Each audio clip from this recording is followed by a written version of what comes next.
गेल्या 4 दिवसापासून सुरू असलेल्या मुसळधार पावसामुळे कल्याणमध्ये पूरस्थिती निर्माण झाली आहे। कल्याण खाडीनं धोक्याची पातळी ओलांडली असून खाडीचं पाणी सखल भागातील घरांमध्ये घुसलंय।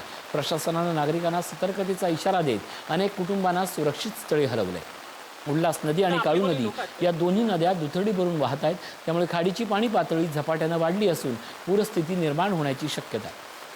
प्रशासनानं सखल भागातील नागरिकांना सतर्कतेचा इशारा दिला असून अनेक कुटुंबांना सुरक्षित ठिकाणी स्थलांतरित करण्यात आले। तसंच नागरिकांनी विनाकारण घराबाहेर पडू नये आणि प्रशासनाच्या सूचनांचं पालन करावं असं आवाहन करण्यात आलं।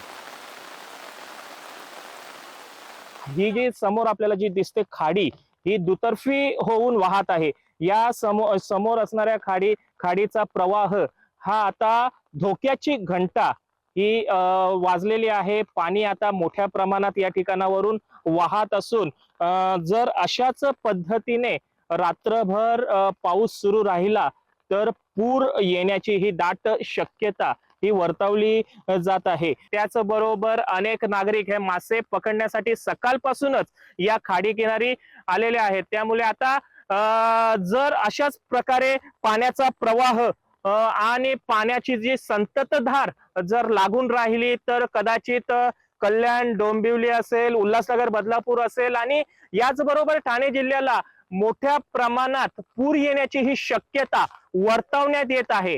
त्यामुळे प्रशासनाने दिलेल्या जी धोक्याची घंटा आणि सुरक्षिततेसाठी काही उपाययोजना आहेत त्यांची अंमलबजावणी करण्यासाठी आज आव्हान मात्र करण्यात आलेलं आहे। या आव्हानाला प्रतिसाद हे नागरिकांनी देणं गरजेचं आहे। योगेश गोडे, पुढारी न्यूज, कल्याण।